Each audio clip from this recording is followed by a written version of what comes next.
The first topic I want to talk about brings us to something that's going on in Africa right now. Now, there's not a ton of organizations reporting kind of the in-depth details of this, so I wanted to talk about it first as like a news story, and then I kind of want to talk about the implications of the Sudanese coup. So, as you may have heard, there was a coup in Sudan just this past week, and the military essentially just took over everything. Now, that sounds like a typical coup. Sure, I got it. However, it's important to note that the military has some outsized influence in the Sudanese government. So, just to back this up a little bit, Omar Al-Bashir was the previous Sudanese leader. He was essentially a president for life type. He was tackled uh, not physically tackled, but he was toppled, not too long ago as part of massive uprising and protests that took place in Sudan. So he stepped down, and the resultant government, called the Sovereign Council, was essentially made up of both military and civil components. Now, these civil components were a variety of political parties that represented a variety of national and ethnic interests, and the military was representing themselves. However, in Sudan, the military is not just merely an arm of the state, as it is in most countries with a civilian oversight. The military in Sudan actually owns a significant portion of the Sudanese economy all by itself. It raises revenue, runs businesses, and operates entirely on its own, more or less without any civilian oversight whatsoever. Now, this is incredibly problematic if you are hoping for a government to sustain itself as a democracy, if the military essentially has the power and resources to fund itself all by itself, without need or regard for any civil society whatsoever, right? And in this power sharing agreement, by the way, that became the Sovereign Council, the military served as the head of state. So already we're looking at a situation where the military has an outsized role. So recently there are a bunch of protests in Sudan between supporters of the military, supporters of the former dictator, and supporters of the new government. So there's been lots of unrest going on there about disagreements about how the government should move forward. Now, the government's purpose, the interim government's purpose, this sovereign council, was to move Sudan in a position so that elections could be held in 2023. But meanwhile, essentially, this coalition government would just run things until then. Now, allegedly, and according to the military, they had people protesting in favor of their return, and that is the reason for their coup. That isn't entirely the whole story. I do just want to back up just 1 second. There was a coup attempt a couple weeks ago by supporters of the former dictator who were in the military. So, as you can see, there's kind of lots of power struggle going on here, and the Sudanese people in general aren't really being consulted. A lot of this is happening inside the military, who, as head of state, effectively runs the country anyway, with the Sovereign Council pushing back, but also more or less, allowing the government to go forward. And essentially, the only purpose of this government was to get through to the elections, where, in theory, the Sudanese people would choose who they wanted to represent them, and we would move on to style civil democracy without the influence of the military. One of the other reasons that the military took over, although they deny this, is there was a massacre in Sudan during the protests. Essentially, I think it was June 19, there was a massacre in Sudan. So the military essentially didn't like who was protesting and mowed down a bunch of people. And one of the new goals of this civilian sovereign council was to investigate and prosecute that crime, the crime against humanity of murdering protesters because you don't like what they're saying, right? And we can all agree that this is a crime against humanity, and most certainly a war crime.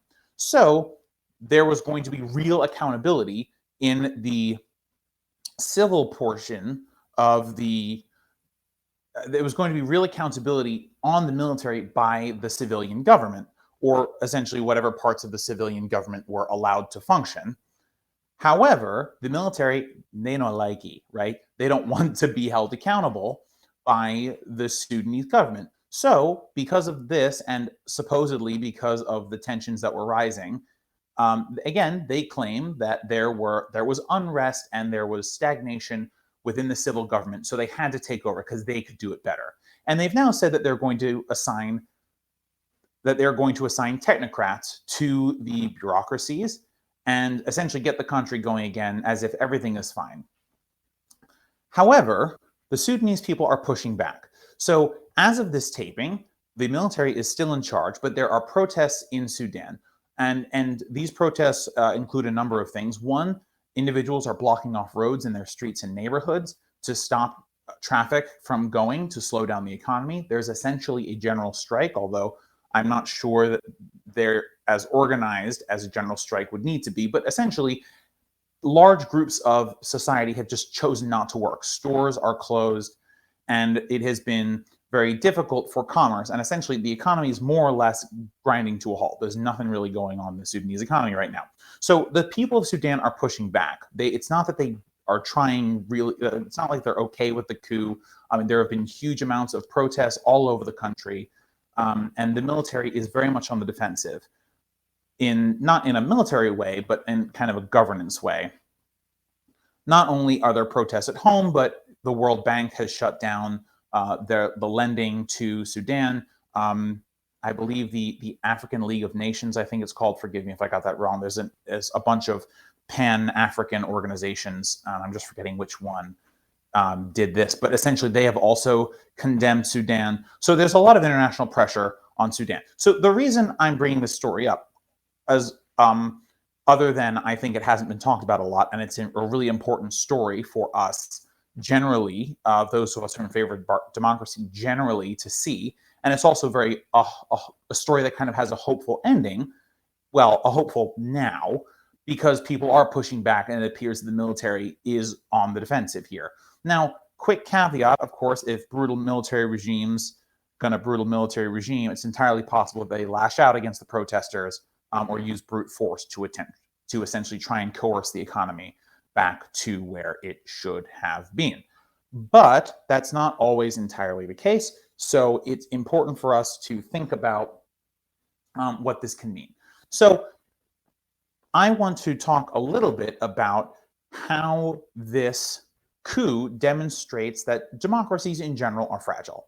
So I want to give the immediate caveat that in Sudan, the military had an outsized role, of course. There were already lots of issues there. There were already lots of tensions there. Sudan, like many African nations, are essentially had its borders drawn up by Europeans without any logic other than natural resource acquisition, and didn't really pay attention to the wants and needs of the people who were living there, except for, how little can we take care of them to the point where they can still extract resources for the mother country, right?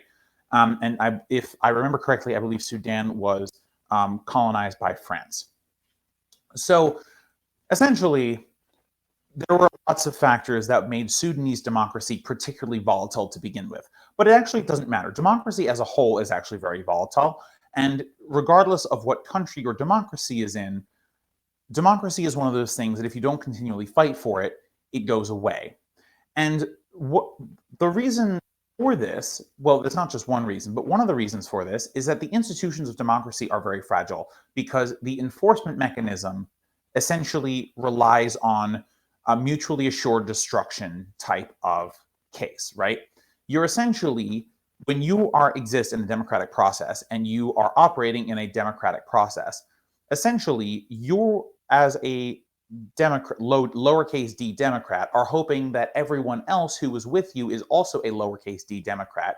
And although you all are jockeying for power, the thing that keeps the system alive is that we all believe in these institutions. So, if Party A loses an election this year, that's okay, because next year they'll be able to run again and they will get the opportunity to try and electioneer again, right? And regardless, and over again, for as many parties as may exist in a given system.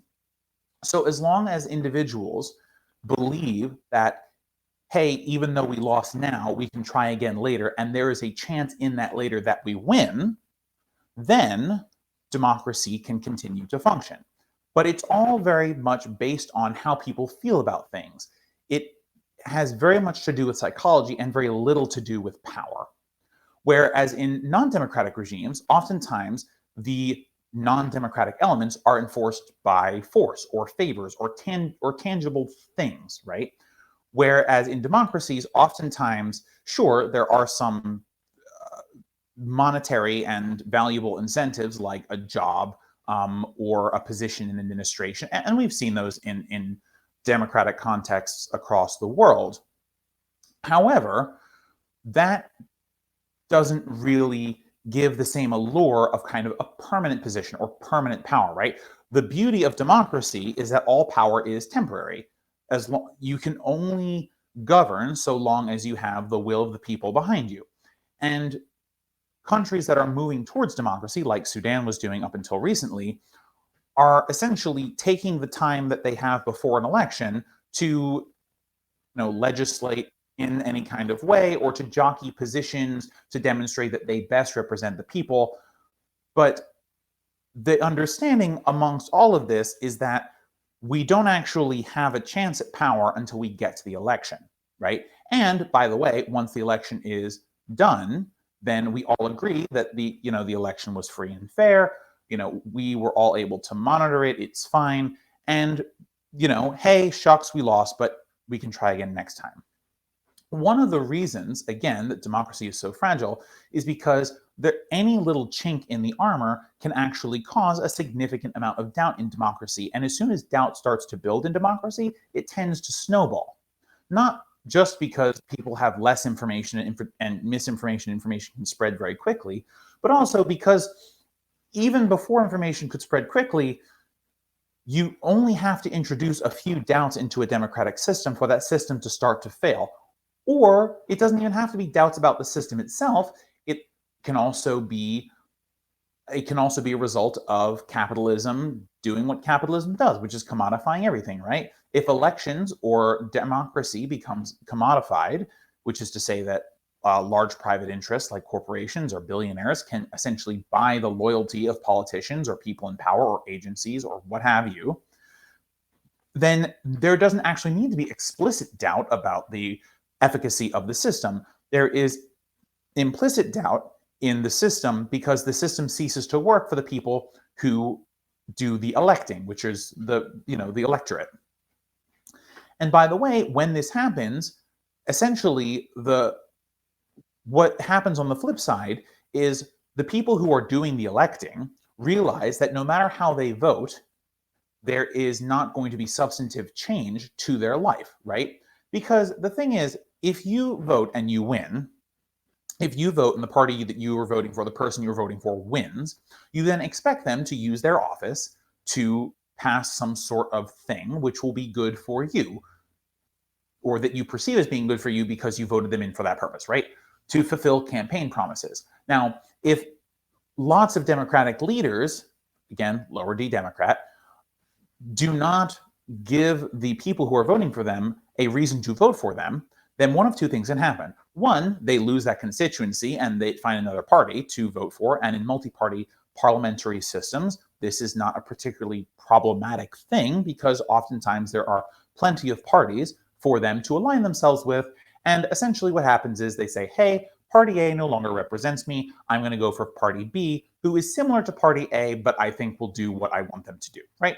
And this part is actually a fairly normal part of democratic electoralism, which is that parties jockey around positions and things in order to get the most votes and to prove that the other guys who might be similar, or gal, who might be similar to them will not do the thing that they say that they can do better, right? So this type of jockeying is fairly normal. The second thing that can happen that is much more problematic for democratic systems in general, and this is especially common in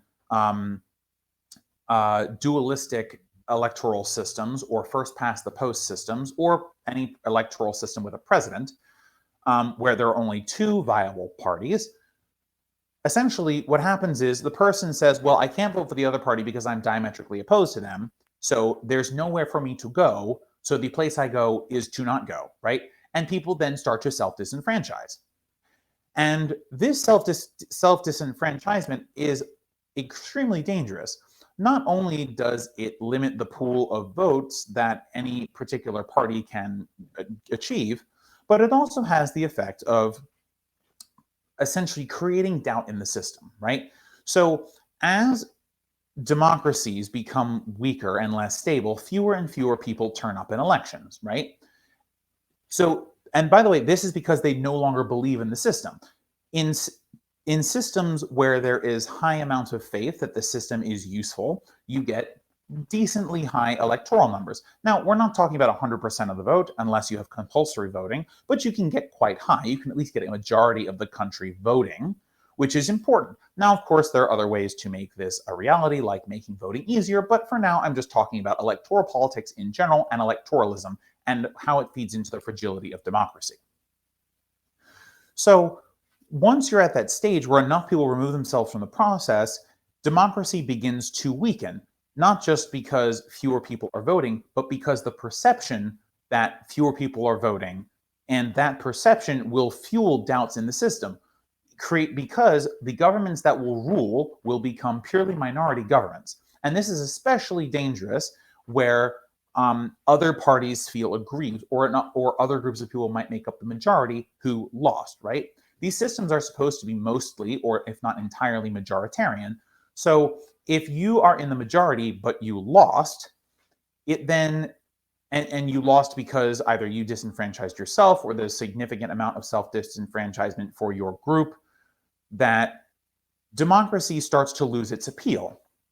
And as democracy loses its appeal, the place that people tend to go are obviously non-democratic means, and this could be in the form of a coup d'etat. This could be in the form of essentially trying to use the ballot box to destroy democracy, changing, results that would make electoral systems weaker, so large-scale disenfranchisement of other groups of people. And essentially, there are lots of things that can happen where the vote, as it is essentially made unsacred and is essentially used to harm others.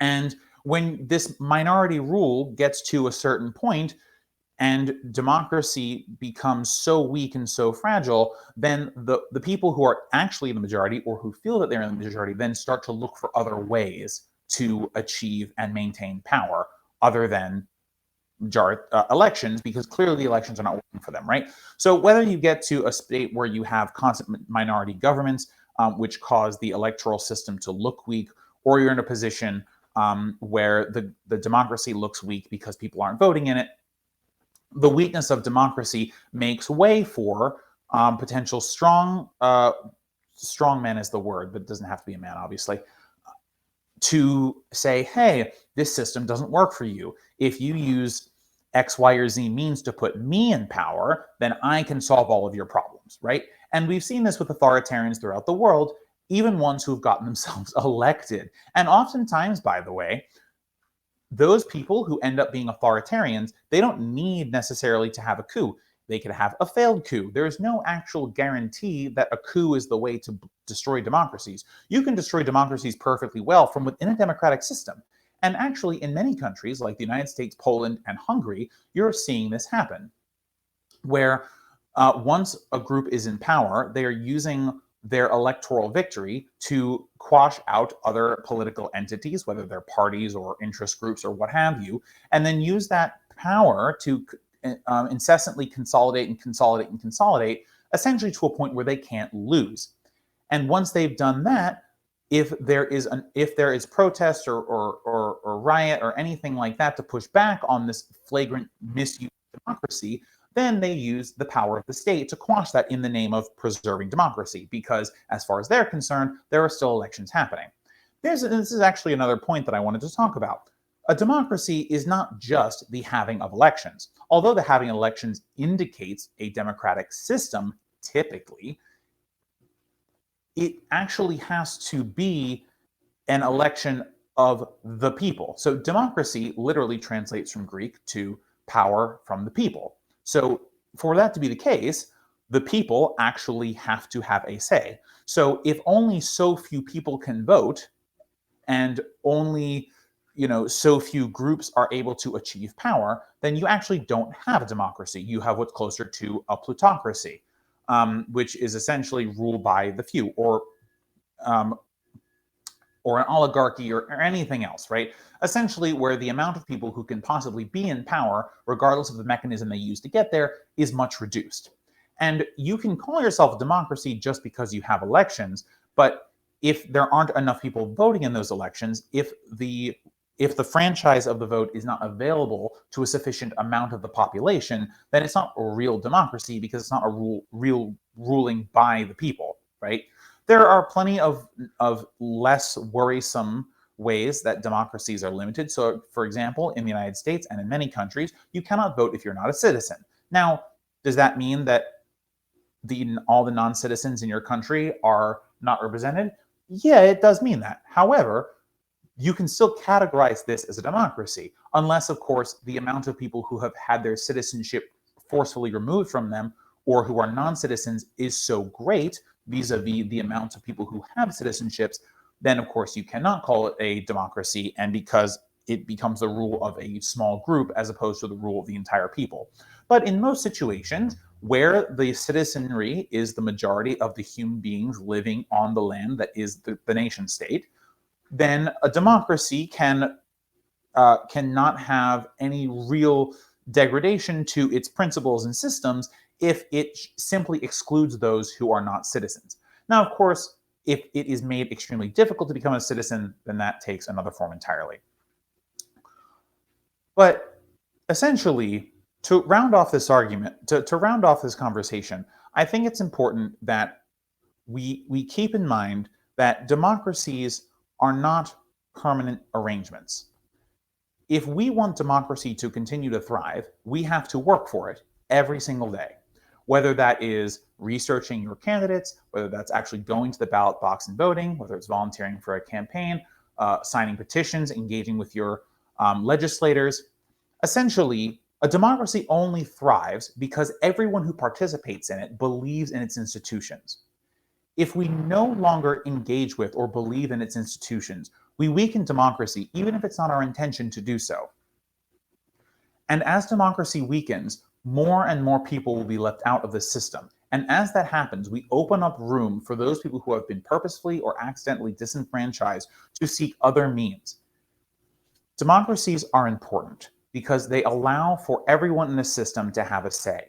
It is perhaps the fairest system, economics aside, but democracy, the actual rule by the majority consent of all the individuals within an area, is perhaps the greatest form of government we have ever come up with, because it allows for the fairest distribution of electoral resources possible. Now, if it's been corrupted, again, that's very different. But in principle, democracy offers the best chance for the most people to achieve the most good for themselves. And it allows for those people who did not win those benefits in one election to wait until the next election and try again. And this is how the system maintains its fairness, because the incentives then become who can create the most public good, and that's who we should elect. That is how the system translates into real tangible benefits for individuals around the nation state. But as soon as we start to undervalue or undermine democracy as an institution, we stop believing in it, we stop engaging with it, and we no longer find ourselves feeling the benefits. It can become easy to think, well, democracy isn't working, we should try something else. The first thing that we should do is to try and repair democracy first. Not only because democracy is a good system on its own, but also because if you move to an authoritarian space, you don't know that you will be the group that ends up in the majority that becomes the authoritarian majority. Regardless of what the pro-military protesters in Sudan thought that they would get by having the Sudanese military take over the country, it is entirely possible that they are not going to get it. Because the military, now that it's in charge of the country, is going to do whatever it can to maintain legitimacy in any way it sees fit. It is not going to pay attention to the needs of the individuals because it doesn't care about elections. It cares about itself. The reason for the coup, despite the denials of the Sudanese military, are that they are going to be held accountable by a civil administration. A government like that will never, ever allow a civil administration to actually end up in power there. So I feel bad for those people who thought the military coup would help them.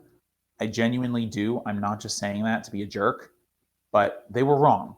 And it's time now for the Sudanese, especially, but for all people in all democratic nations, to continue to fight, to double down on the fight for democracy. Not because it's a perfect system, but because, in the words of Churchill, it's the least worst system that we've ever tried.